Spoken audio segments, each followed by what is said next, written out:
Beralih ke informasi lain, diduga keracunan miras oplosan, 9 pemuda warga tewas. Peredaran miras oplosan semakin meresahkan. Di awal tahun 2014, publik kembali resah saat miras merenggut nyawa belasan warga. Pemirsa, minuman keras oplosan jenis Jiu kembali merenggut korban jiwa. Dalam sepekan ini sudah ada 18 warga di Jakarta yang tewas akibat minuman oplosan tersebut. Ada beberapa teman Bapak yang meninggal. Apakah Bapak kapok, Pak? Tidak akan mengulangi perbuatan ini lagi, Pak? Iya, pasti saya kapok. Nggak mau lah. Melihatnya juga saya mungkin merasa takut itu.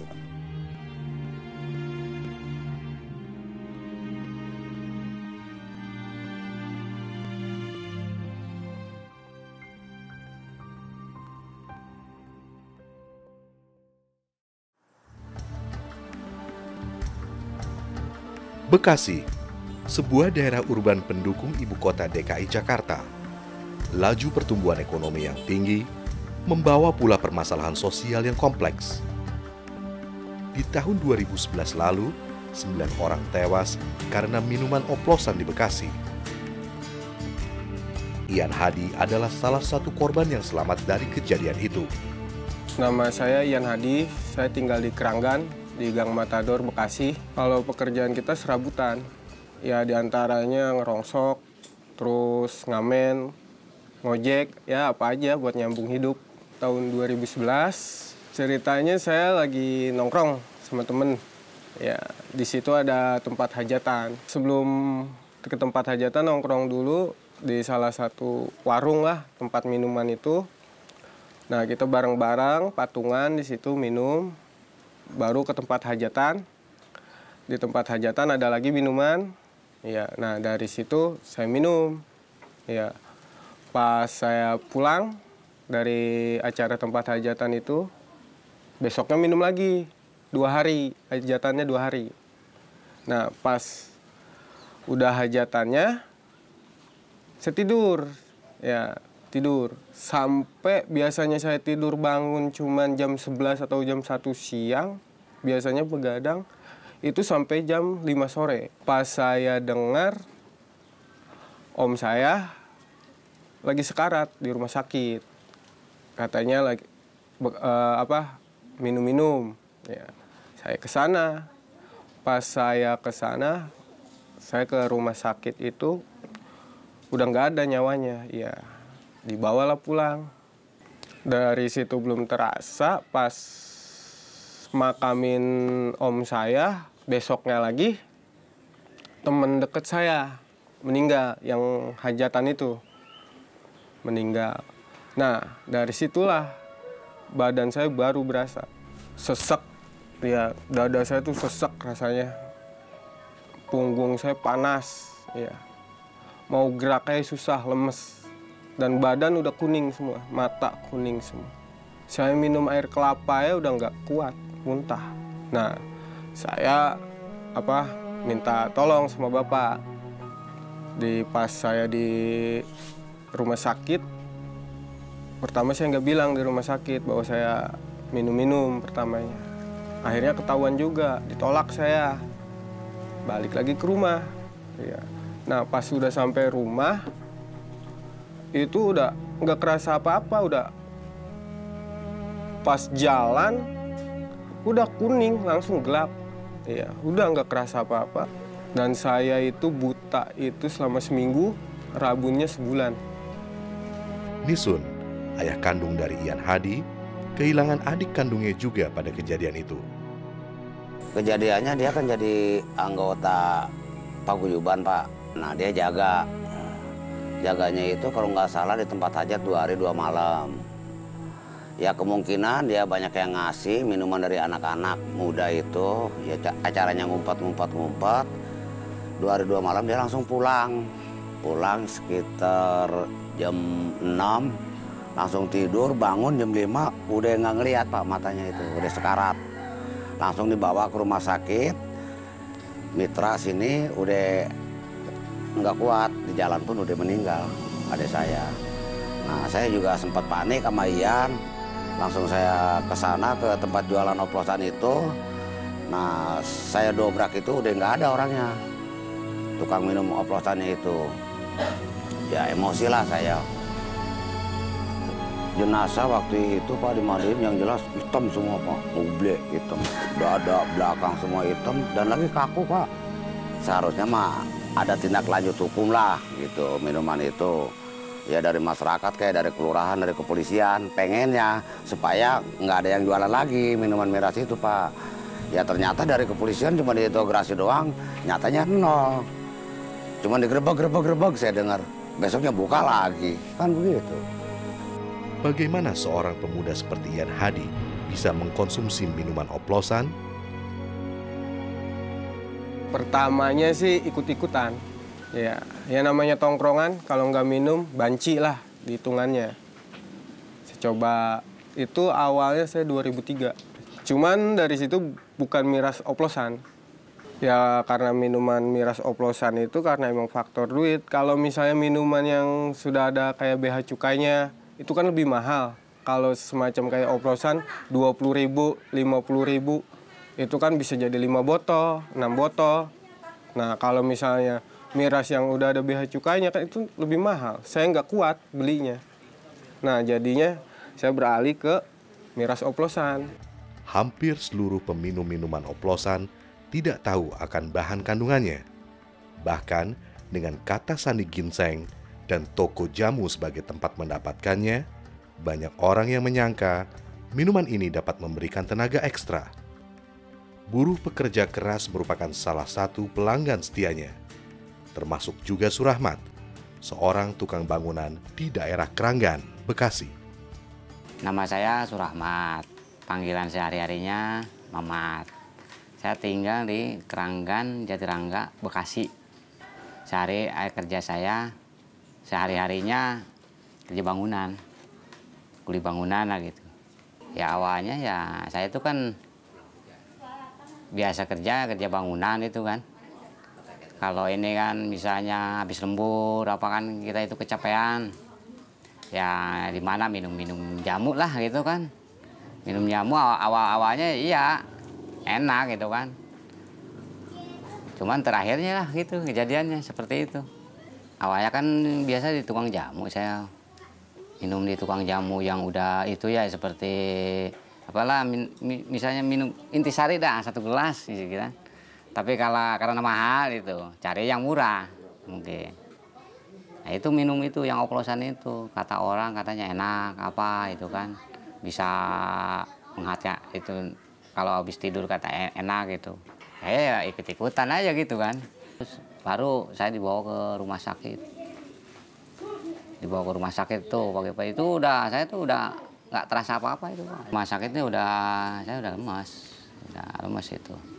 Udah gitu kan karena kondisinya misalnya itu kan kalau di rumah sakit kan biayanya udah tahu sendiri tuh seperti itu. Nah saya pulang aja nggak punya biaya untuk berobat lah gitu. Nah itu mata saya tuh yang kena itu samar-samar habis mungkin ya karena oplosan itu gitu. Saya nggak melihat sama sekali gitu kan. Total itu sekitar 1 minggu lebih dah, hampir 10 harian kali itu totalnya itu. Nah, sampai sekarang ya udah 3 tahun Pak, belum begitu jelas ngeliat, masih samar, ada samar-samarnya gitu. Dari hasil penelitian, mayoritas pembeli minuman oplosan ini berusia 17 hingga 30 tahun, sebuah rentang usia produktif. Mencari pengakuan akan eksistensi dirinya merupakan alasan terbesar bagi remaja untuk melakukan kenakalan. Tak terkecuali Nofriansah Worneo, warga Bekasi Utara yang baru berusia 19 tahun dan nyaris kehilangan nyawanya karena minuman oplosan di awal bulan Agustus ini. Itu tuh diajak-ajak aja sama temen. Jadi kalau misalnya saat itu kalau nggak diajak kita nolak, ya kita merasa dikecilkan gitu Mas. Jadi kita emang datang udah disuguhin aja gitu Mas. Ya kalau saya sih cuma sekedar untuk gimana ya, happy aja gitu Mas. Iya, itu aja sih. Sebuah alasan yang mengkhawatirkan. Bagaimana awalnya minuman alkohol bisa berkembang di Bekasi? Andi Supandi, Sosiolog dari Universitas Islam 45 Bekasi mengungkapkan analisanya. Budaya minuman keras di masyarakat Bekasi ini sebenarnya tidak terlalu menjadi budaya masyarakat secara umum ya. Karena masyarakat Bekasi termasuk masyarakat yang kuat dalam sisi keagamaan, sehingga kemudian minuman keras itu dianggap sebagai sesuatu yang sangat haram bagi masyarakat Bekasi. Nah, namun sekali lagi karena perkembangan masyarakat yang cukup urban di masyarakat Bekasi, budaya ini semakin lama terbawa. Nah, namun dalam kenyataannya karena harga miras ini semakin lama semakin mahal, kemudian yang kedua pajak terhadap minuman-minuman keras ini juga semakin lama semakin tinggi, mengakibatkan masyarakat kemudian mengambil pola pikir yang berbeda dengan cara mencari alternatif minuman keras lainnya yang mereka anggap minuman keras legal justru sangat biasa dan kurang memabukkan. Kebetulan daerah Bekasi menjadi daerah sorotan yang cukup kuat, mengakibatkan kemudian munculnya titik-titik rawan ya produksi-produksi miras-miras oplosan ini yang kemudian dikonsumsi tanpa memperhatikan komposisi dari minuman itu sendiri. Kalau kita lihat dari hasil riset dengan teman-teman ini dikatakan bahwa bagaimana campuran itu tidak ada ukurannya, tidak ada apakah itu memiliki nilai bagi keamanan kesehatan ataupun jiwa manusia yang meminumnya. Kita bisa lihat dari hasil komposisi yang muncul, di sana terlihat bagaimana mereka mencampurkan air mineral, kemudian dengan satu bejana, dituangkan kemudian Coca-Cola sebanyak kurang lebih sekitar 3 botol Coca-Cola, kemudian dicampur lagi minuman sejenis Fenter, obat kuat dan sebagainya, kemudian dicampur lagi dengan semacam alkohol, ya, alkohol hampir 100 liter, kurang lebih sekitar 2 atau 1 sampai 2 liter, kita bisa bayangkan begitu berbahayanya. Padahal itu baru menjadi bahan dasar miras oplosan, belum dicampur lagi oleh si pengguna. Apakah itu memabukkan atau tidak, bisa saja dicampur dengan rifanol, bisa dicampur dengan racun tikus dan sebagainya. Alkohol itu ada 2 jenis, yaitu ada etanol dan metanol. Dan biasanya yang etanol itu adalah yang biasa untuk campuran minuman yang beralkohol. Sedangkan yang metanol itu biasanya untuk bahan-bahan yang untuk zat kimia yang keperluan yang lain. Misalnya salah satunya untuk ya entah itu untuk pembasmi serangga atau untuk campuran-campuran dari obat-obat yang untuk anti nyamuk atau lain sebagainya. Alkohol kalau yang mengkonsumsi secara berlebihan itu salah satunya dari mulai kita minum itu udah mulai terasa mengalami tenggorokan itu terasa panas yang istilah korosif, ya. Kemudian dia berlanjut ke lambung, nah itu dia akan mempengaruhi dinding lambung itu sendiri sehingga lambung itu ya akan terjadi luka dan akan merangsang asam lambung yang meningkat. Nah itulah yang menyebabkan salah satunya efeknya si peminum itu terjadi mual-mual, muntah sampai muntah-muntah. Seperti halnya penyakit MAH yang biasa, itu memang dari lambung sendiri itu yang dirasakan bukan hanya di sekitar daerah ulu hati aja, tapi merasakan dada kadang-kadang seperti panas dan juga suka sampai ke terasa ke punggung. Dan itu juga bisa disebabkan karena dari pengaruh juga dari detak jantungnya, ya, dari pengaruh dari miras tersebut dia memacu jantung sehingga ada rasa seperti rasa terbakar seperti itu. Semua bahan-bahan yang dicampur otomatis kan akan menghasilkan zat yang baru. Nah, zat-zat yang sudah misalnya obat sudah mempunyai takaran yang pas, kalau misalnya dikonsumsi secara berlebihan, nah itu juga akan menjadi racun juga dalam tubuh kita. Apalagi ditambah dengan alkohol. Maka dari itu ya sebaiknya jangan mencoba-coba atau mengkonsumsi hal-hal yang sifatnya membuat jadi racun itu akan lebih dahsyat lagi. Pak, dari hasil riset dikatakan rata-rata mereka punya keuntungan per liter itu kurang lebih sekitar Rp23.000 dari kurang lebih sekitar modal sekitar 16 ribuan ya dan seterusnya. Nah, kita data di sana kalau mereka mendapatkan keuntungan dalam 1 bulan mereka mendapatkan kurang lebih sekitar 103 juta rupiah dia dapatkan. Kalau dihitung dalam bentuk tahun itu per hari. Ya, dalam bentuk setahun mereka mendapatkan kurang lebih sekitar 13 miliar.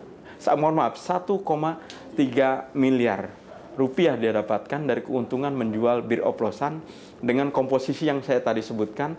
Karena dalam 1 hari mereka memproduksi kurang lebih sekitar 150 liter per hari. Kita bisa bayangkan bahayanya minuman itu kalau itu dikonsumsi oleh masyarakat dengan jumlah 150 liter per hari dari satu penjual. Kita bisa bayangkan berapa titik-titik daerah-daerah yang memproduksi bir oplosan, maka siap-siap berapa jumlah penduduk yang akan mendapatkan dampak dari kematian bir oplosan itu sendiri. Nah, fakta membuktikan hampir kurang lebih dari data yang didapatkan oleh teman-teman, 17 orang yang meminum dalam 1 hari itu, 13 orang meninggal, sisanya 4 orang sekarat. Nah, ini menunjukkan dalam beberapa pemberitaan-pemberitaan yang ada, ternyata yang diberitakan itu hampir rata-rata yang 13 orang tidak diberitakan. Yang kelihatan mungkin di daerah lain hanya 1, 2, atau paling banyak sekitar 5 atau 8. Itu hanya diberitakan. Yang tidak diberitakan itu cukup banyak sekali. Mungkin hampir berapa juta, hampir 2.000 juta penduduk mungkin dalam 1 hari bisa saja itu meninggal akibat dari bir oplosan ini. Banyak faktor-faktor yang sangat mempengaruhinya. Nah, salah satu diantaranya adalah tingkat ketimpangan sosial. Sehingga muncullah masyarakat yang termarginalkan di sekitar daerah-daerah pinggiran kota sekarang ini. Di sini terlihat bahwa dampak pertumbuhan industri ternyata tidak berjalan beriringan dengan tingkat pendapatan ekonomi masyarakat di tingkat lokal. Tetapi justru memacu tumbuhnya penduduk dari luar yang kemudian bekerja di sekitar kawasan industri yang menyebabkan kemudian muncul fenomena-fenomena tingkat kemiskinan di sekitar masyarakat sekitar kawasan industri. Dinamika sosial ini kurang diantisipasi oleh pemerintah.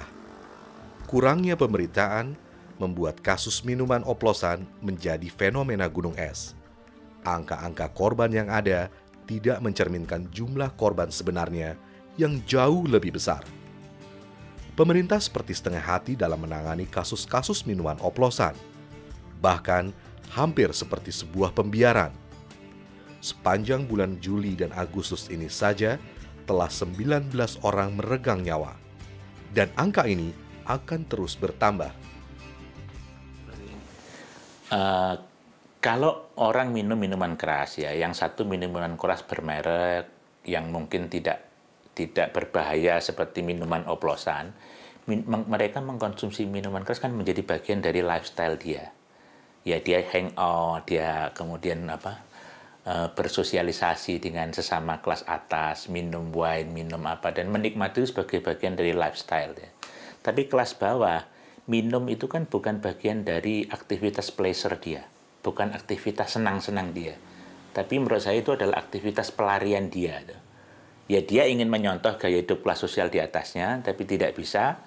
Orang kaya hangout di mall, orang kaya hangout di resto, orang yang marginal dia tidak bisa hangout. Ya, dia akan kumpul temannya, lalu mengkonsumsi yang sebetulnya kayak minuman oplosan itu kan minuman yang bukan seperti minuman keras. Tapi ini kan minuman yang sangat berbahaya. Tapi bagi mereka, ya mereka ingin menyontoh lifestyle-nya kelas menengah atas, mereka melakukan hal yang sama, tapi itu diimbui oleh subkultur kelas marginal. Ya. Subkultur kelas marginal itu kan subkultur yang selalu ingin menampilkan dirinya itu berani menempuh resiko. Kita mengatakan itu berbahaya, mereka mengatakan itu tantangan. Ya. Kalau ada anak muda minum minuman oplosan, kita tidak bisa dengan serta-merta mengatakan, oh ini banyak anak rusak, ya sudah, biar mati sudah. Itu kita tidak bisa begitu. Kita ini harus memahami kenapa dia melakukan itu. Nah, mungkin anak-anak muda yang mengkonsumsi oplosan itu, ya kalau ilmu sosial itu memandang mereka itu korban. korban situasi ya, mungkin korban dari satu struktur sosial yang tidak ramah pada dirinya. Ya kalau anak muda cari kerja di mana-mana tidak dipercaya, lalu terpaksa dia sesekali pernah masuk penjara, lalu cari kerja lagi tambah makin sulit, dan kemudian lari pada peer group-nya yang sejenis, dia menikmati dan lari dari kehidupannya dengan minum-minuman keras. Ya ini korban atau terdakwa, ini kan perdebatannya kan bisa panjang. Saya hanya mengatakan menangani masalah sosial itu tidak bisa selesai hanya dengan satu perspektif atau satu pendekatan. Selain pendekatan hukum, ya saya kira butuh pendekatan-pendekatan yang lebih memahami masalah ini sebagai masalah sosial. Ya. Jadi boleh saja ada operasi penertiban, wong namanya perdanya juga mengatur itu dan memang seharusnya ditegakkan. Tapi yang lebih penting kan juga bagaimana kita menyediakan aktivitas, program yang nyata untuk mencegah supaya ini tidak terus berkelanjutan. Jangan sampai main kucing-kucingan toh, ketika regulasi dilakukan, pengawasan dilakukan, ini kelihatannya tiarap, tapi ketika Satpol PP-nya kendur, itu muncul lagi. Kan jangan sampai seperti itu juga ya. Makanya harus ada program konkret.